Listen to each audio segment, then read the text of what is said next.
बिस्मिल्लाहिर्रहमानिर्रहीम। आज हम बात करेंगे चैप्टर नंबर 3 के टॉपिक 3.2.3 कोऑर्डिनेट कोवलेंट बॉन्ड। अब इसके अंदर कहा जा रहा है कि coordinate covalent bond is a special type of covalent bond in which shared pair of electron is donated by one atom only. हमने बात करी थी कि कोवलेंट बॉन्ड बनाने के लिए दो एटम्स का होना ज़रूरी है और दोनों एटम्स क्या करते थे, म्यूचुअली शेयर करते हैं। लेकिन ये कोऑर्डिनेट कोवलेंट बॉन्ड एक special type of covalent bond है जिसके अंदर दो एटम एक दूसरे के साथ बॉन्ड तो बनाएंगे, उनके दरमियान इलेक्ट्रॉन का जोड़ा शेयर तो होगा, लेकिन ये जो इलेक्ट्रॉन का जोड़ा है सिर्फ एक एटम जो है वो क्या करेगा, डोनेट करेगा और दूसरा एटम उसे एक्सेप्ट करेगा। मतलब कि एक्सेप्ट करना मतलब इस तरह है कि वो दोनों से कॉमनली शेयर करेंगे। अब ये जो इसके लिए जो है दो करेक्टरिस्टिक्स का होना बहुत ज़रूरी है। This bond is formed when a species has an electron pair या फिर lone pair to donate to another species, के एक स्पीशी एक एटम जो कोऑर्डिनेट कोवलेंट बॉन्ड बना रहा है उसके पास लोन पेयर मौजूद होना चाहिए और दूसरा एटम या दूसरी स्पीशी के पास उस लोन पेयर को, उस इलेक्ट्रॉन के जोड़े को लेने की क्या होनी चाहिए, कैपेसिटी होनी चाहिए। यहाँ पे the species that donate the electron pair, जो इलेक्ट्रॉन के जोड़े को डोनेट करेगा, ठीक है, वो हमारे पास एटम क्या कहलाएगा, डोनर एटम कहलाएगा। और जो उस इलेक्ट्रॉन के जोड़े को एक्सेप्ट करेगा यानी कि कॉमनली शेयर करेगा, उसे हम क्या कहेंगे, एक्सेप्टर एटम। अब डोनर और एक्सेप्टर एटम के दरमियान इस बॉन्ड को कैसे शेयर यानी कि शो किया जाएगा, इसे शो किया जाएगा with the help of arrow, मतलब कि एक एरो की मदद से शो किया जाएगा। Then arrow head pointing toward the acceptor represent this type of bond, मतलब कि इसका जो हेड होगा इस यानी कि ये हमेशा किसकी तरफ होगा, एक्सेप्टर एटम की तरफ होगा और इसकी टेल किसकी तरफ होगी, हमेशा डोनर एटम की तरफ होगी। अब इसकी कॉमन एग्जांपल है, इसे यानी कि मज़ीद समझना तो एग्जांपल के थ्रू समझते हैं। आपकी बुक के अंदर हाइड्रोक्सोनियम आयन की H3O पॉजिटिव की एग्जांपल दी हुई है। अब यहाँ पे कहा जा रहा है कि हमारे पास जो एसिड्स होते हैं, acids are good source of H positive ions, H positive ions, कि हमारे पास जो एसिड्स हैं they are the good source of H positive ions. जब इन H पॉजिटिव आयंस को यानी कि वाटर मिलता है तो ये दोनों आपस में रिएक्ट करते हैं और हमारे पास बन जाता है H3O पॉजिटिव हाइड्रोक्सोनियम आयन। कैसे बनेगा, इसके अंदर कहा जाता है कि कोऑर्डिनेट कोवलेंट बॉन्ड पाया जाता है। कैसे बनेगा उसे देखते हैं। हमें पता है कि हमारे पास ऑक्सीजन के पास 8 इलेक्ट्रॉन होते हैं। ऑक्सीजन के पहले शेल में 2 इलेक्ट्रॉन आ गए और दूसरे शेल में 1 2 3 4 5 6। अब हम जो लोन पेयर ऑफ इलेक्ट्रॉन की बात कर रहे थे पहले वो समझ लेते हैं कि ये जो हमारे पास ये हैं, ये वाले जो जोड़े हैं, ये वाले जोड़े, इन्हें हम कहते हैं lone pair of electron. Lone pair of electron की क्या डिफाइन बनेगी, non bonded atom, non bonded non bonded electrons present on an atom, present on an atom। एक एटम के पास मौजूद जो नॉन बॉन्डेड इलेक्ट्रॉन्स हैं, इलेक्ट्रॉन पेयर्स हैं, उन नॉन बॉन्डेड इलेक्ट्रॉन पेयर्स को हम लोन पेयर ऑफ इलेक्ट्रॉन कहते हैं। जब ऑक्सीजन ने हाइड्रोजन के साथ रिएक्ट किया, ये बॉन्ड बना लिया, देखें इन इलेक्ट्रॉन्स ने बॉन्डिंग में हिस्सा लिया, लेकिन ये जो दो जोड़े पड़े हैं इन्होंने हिस्सा नहीं लिया।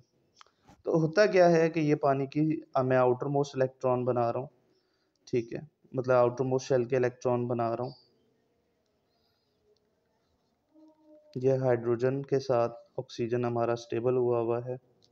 जब इस वाटर को H पॉजिटिव आयंस नज़र आते हैं तो H पॉजिटिव आयंस स्टेबल होना चाहते हैं, तो क्या होगा कि ऑक्सीजन अपना ये जो लोन पेयर ये वाला है या ये वाला है, ऑक्सीजन के पास दो लोन पेयर मौजूद हैं, कोई भी एक लोन पेयर हाइड्रोजन आयन के साथ क्या कर लेगा, शेयर कर लेगा।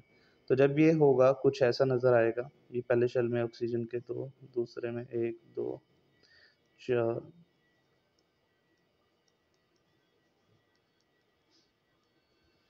अब ये H पॉजिटिव आयन जब इसके साथ रिएक्ट करेगा तो क्या हो जाएगा कि ऑक्सीजन के ऑक्टेट रूल के ऊपर कोई फर्क नहीं आएगा। कैसे? मतलब कि हाइड्रोजन का कोई H पॉजिटिव आयन का जो है हमारे पास कोई इलेक्ट्रॉन था ही नहीं, उसने सिर्फ उससे ये लोन के तौर पे लिया स्टेबल होने की खातिर। तो अगर मैं गिनूँ ऑक्सीजन के 1 2 3 4 5 6 7 8, अभी भी ऑक्सीजन के आउटर मोस्ट शेल में कितने इलेक्ट्रॉन मौजूद हैं? 8 इलेक्ट्रॉन मौजूद हैं। इट मीन्स के इसका ऑक्टेट रूल ब्रेक नहीं हुआ। ठीक है, तो ये जो अब बॉन्ड बना है, इस बॉन्ड को हम कह रहे हैं कोऑर्डिनेट कोवलेंट बॉन्ड। अगर मैं इसे शो करूंगा, कैसे शो कर सकता हूँ डायग्राम के थ्रू, तो ये आ गया हमारे पास HOH, ये मैं एरो बना रहा हूँ। इस तरह की डायग्राम हमारे पास आ जाएगी। मतलब कि हमारे पास यानी कि पानी का जो है ऑक्सीजन था, उसने अपना एक लोन फिर जो है हाइड्रोजन आयन के साथ शेयर कर लिया। तो हमने जिस तरह बात करी कि कोऑर्डिनेट कोवलेंट बॉन्ड को एक एरो के ज़रिए शो किया जाता है, सिंगल हेड एरो के ज़रिए। तो अब ये जो हेड शो कर रहा है कि ये हमारे पास एक्सेप्टर एटम है और ऑक्सीजन हमारे पास क्या है, हमारा डोनर एटम है। तो इसके बारे में एक और कहा जाता है the positive charge cover the whole of the hydroxonium ion. और ये जो हमारे पास पॉजिटिव चार्ज है ये पूरे हाइड्रोक्सिनम आयन के ऊपर आ जाएगा। There does not remain any difference between coordinate covalent bond and covalent bond. All the three bonds of oxygen behave exactly alike. तो कहा जाता है कि ये बॉन्ड बनने के बाद ऐसा भी यानी कि फील हो रहा होता है कि तीनों के तीनों जो बॉन्ड हैं एक जैसे हैं। ठीक है, इन तीनों बॉन्ड्स के अंदर कोई फर्क नहीं है, एक जैसे बिहेव कर रहे होते हैं तीनों बॉन्ड। ठीक है, लेकिन हम शो करने के लिए मतलब कि ज़रूर एरो हेड को यूज़ करेंगे कि जिससे पता चलेगा कि हमारे पास किस एटम ने या किस आयन ने क्या किया है, इलेक्ट्रॉन के जोड़े को, लोन पेयर ऑफ इलेक्ट्रॉन को एक्सेप्ट। एक और एग्जांपल है रिएक्शन बिटवीन अमोनिया। अमोनिया का फार्मूला है हमारे पास NH3 और बोरोन ट्राइफ्लोराइड BF3। इन दोनों के दरमियान किस किस्म का बॉन्ड बनता है वो देख लेते हैं। हमें पता है नाइट्रोजन के पास कितने इलेक्ट्रॉन होते हैं, 7 इलेक्ट्रॉन्स होते हैं। तो नाइट्रोजन के पहले शेल में क्या हो जाएगा, 2 इलेक्ट्रॉन आ जाएंगे।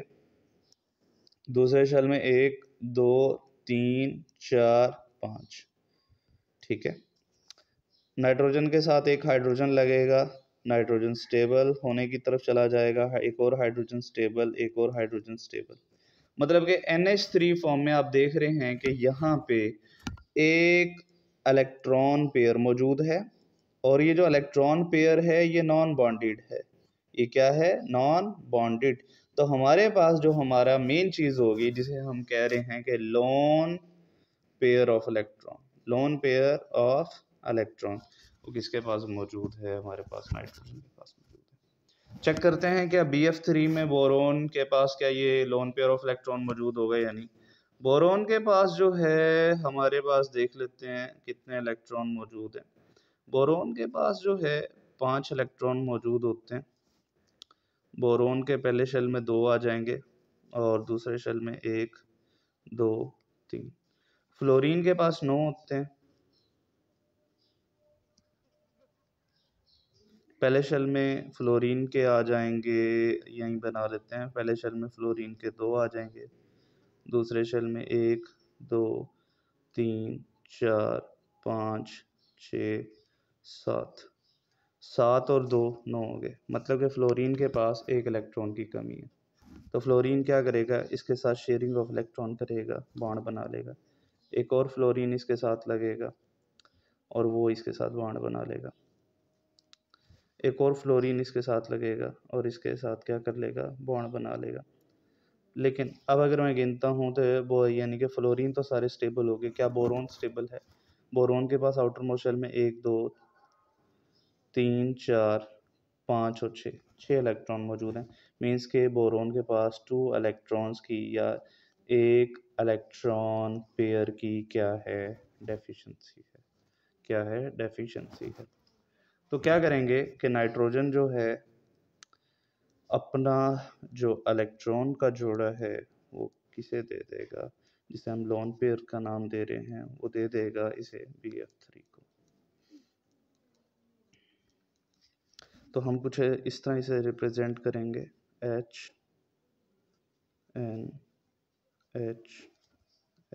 ये अमोनिया बन गया, इसका लोन पेयर आ गया। लोन पेयर के सामने हमने सिंगल हेड एरो बना देना है और यहाँ पे BF3, जिससे हमें पता चल जाएगा अमोनिया और BF3 में कौन सा बॉन्ड बन रहा है, कोऑर्डिनेट कोवलेंट बॉन्ड बन रहा है। ठीक है, अगर इसकी हम डॉट एंड क्रॉस स्ट्रक्चर बनाना चाहें वो भी आसान है। तो हमने उसके लिए क्या करना है कि हमने उसके लिए नाइट्रोजन को उसी तरह ही लिख देना, डॉट क्रॉस ये आ जाएगा, बोरोन का आ जाएगा डॉट डॉट डॉट, फ्लोरीन के साथ क्रॉस आ जाएंगे, बाकी ये फ्लोरीन यहाँ पे एक आ जाएगा, बाकी यहाँ पे आ जाएंगे, ये फ्लोरीन है, इसके बाकी क्रॉस ये आ जाएंगे। तो ये हमारे पास डॉट एंड क्रॉस स्ट्रक्चर बन चुकी है, लिव स्ट्रक्चर बन चुकी है। ठीक है, एक एग्जांपल ये थी। उसके अलावा हमारे पास अमोनिया एंड हाइड्रोजन आयन, इसकी भी एग्जांपल बन सकती है, ये भी कोऑर्डिनेट कोवलेंट बॉन्ड बनाते हैं। तो आप ऊपर देख चुके हैं कि हमारे पास अमोनिया के पास एक लोन पेयर ऑफ इलेक्ट्रॉन मौजूद है। दोबारा बताता चलूँ, लोन पेयर ऑफ इलेक्ट्रॉन ऐसे इलेक्ट्रॉन के पेयर को कहते हैं जब एक एटम जो है बाकी सारे बॉन्ड बना चुका हो लेकिन उसके पास फिर भी नॉन बॉन्डेड इलेक्ट्रॉन मौजूद हो, कि वो इलेक्ट्रॉन का जोड़ा जिसने बॉन्ड बनाने में हिस्सा ना लिया। अभी आपको पता है कि H positive ion electron deficient है, ये 2 इलेक्ट्रॉन को अकोमोडेट कर सकता है। तो नाइट्रोजन क्या करेगा, इसके साथ बॉन्ड बनाएगा और कुछ इस तरह ये दिखाई देगा, कोऑर्डिनेट कोवलेंट बॉन्ड, और ये हमारे पास पॉजिटिव चार्ज बाहर स्प्रेड हो जाएगा। ठीक है, और ये हमारे पास क्या बन चुका है, अब हमारे पास पता चल रहा है कि हमारे पास अमोनिया एक कोऑर्डिनेट कोवलेंट बॉन्ड बना रहा है, किसके साथ, H पॉजिटिव आयन के साथ। फिर वही बात होगी कि कोऑर्डिनेट कोवलेंट बॉन्ड बनने के बाद चारों के चारों बॉन्ड ऐसे नजर आएंगे जिस तरह इनमें से कोई फर्क ही नहीं है किसी के अंदर, सारे के सारे एक जैसा बिहेव करेंगे। अब उसके अलावा एक और एग्जांपल जो आपकी बुक के अंदर दी हुई है, ethyl alcohol and H positive ion. Ethyl alcohol का फार्मूला है C2H5OH, मतलब कि हमारे पास ये आ जाएगा CH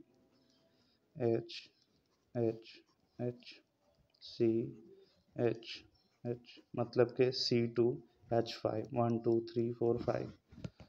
अब इसके साथ एक ऑक्सीजन आ जाएगा, एक और हाइड्रोजन आ जाएगा। आपको पता है कि ऑक्सीजन के पास 2 लोन पेयर होते हैं। कितने लोन पेयर होते हैं? 2 लोन पेयर। अब जब इसकी टेरिटरी के अंदर H पॉजिटिव आयन आएगा तो साफ जाहिर है ऑक्सीजन ये अपना एक लोन पेयर इसे क्या कर देगा, डोनेट कर देगा। तो इसकी स्ट्रक्चर कुछ ऐसे बन जाएगी, HCHHCHO